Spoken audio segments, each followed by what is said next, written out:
Hi friends, চলে এলাম আমাদের নিজেদের গ্রাম পাথাই গ্রামতলায়। ঠিক আছে, গ্রাম দেবতীতলায়, দেবতাতলায়। তো এই দেখতেই পাচ্ছ জায়গাটা। ঠিক আছে, তো খুব ভালো একটা পরিবেশ এবং খুব সুন্দর একটা জায়গা। আমি প্রায় আসি, খুব কম আসি, কিন্তু আজকে এলাম কেন মনে হলো যে না, একটু যাওয়া দরকার। কেননা আমাদের এই গ্রামতলায় একটা সুন্দর একটা মন্দির হচ্ছে। ঠিক আছে, তো সেটা দেখার জন্য এসেছি। আজকে ঢালাইয়ের প্রোগ্রাম চলছে। ঠিক আছে, তো দেখতে থাকো, আমি পুরো ভিডিওটা দেখাবো কীরকমভাবে কী কাজ হয়েছে কি না হয়েছে, পুরো মন্দিরটা কেমন এখন আকার ধারণ করেছে, সবই এই ভিডিওর মাধ্যমে দেখাবো। তো চলো দেখে নিই নেক্সট ভিডিও বা পরের ভিডিও। ঠিক আছে, এইটা হচ্ছে আমাদের আসার জায়গা।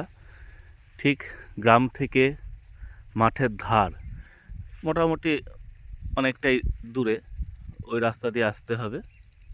এই রাস্তা, এইটা হচ্ছে আমাদের গ্রামতলা। ঠিক আছে, পজিশনটা দেখে নাও। এটা দিয়ে আমরা যাব এবং মন্দিরটা দেখব। এখানে একটা কল করা হয়েছে গ্রামের উদ্যোগে। ঠিক আছে, চলো পরের জিনিসটা দেখতে থাকো। এবং বহুদিন পর এখানে একটা মন্দিরের কাজ চলছে এবং খুব ভালো লাগছে যে গ্রামের মধ্যে একটা ভালো কাজ হচ্ছে।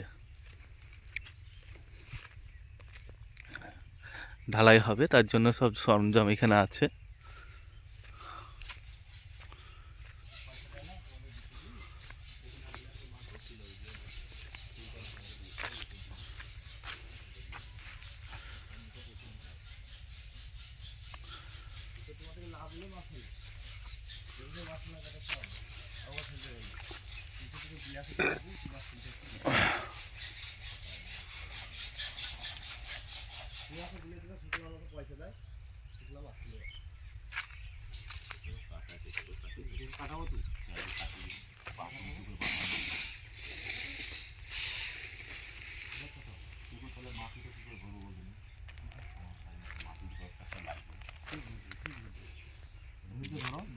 আর ওই ফাল্গুন মাসের কটা বাঁশ দিয়ে আমাকে প্যান্ডেল করে দিবি আগে নিতে ঘরে কারো ঘরে শোয়া হবে না, বাড়িতে অশান্তি গেছে সব।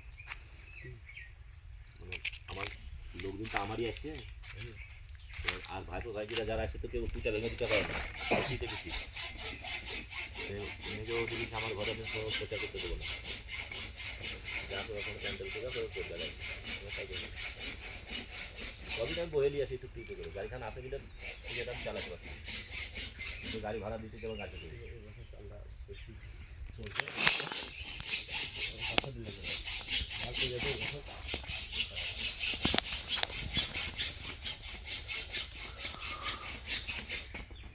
অবহেলা মানুষের খুব, সবচেয়ে বেশি কষ্ট পায় আমার বাড়ির লোকদের লেগে, এত লেগে অশান্তিতে ভুগি দিয়েছি। বলবো না, করতেও দেবো না।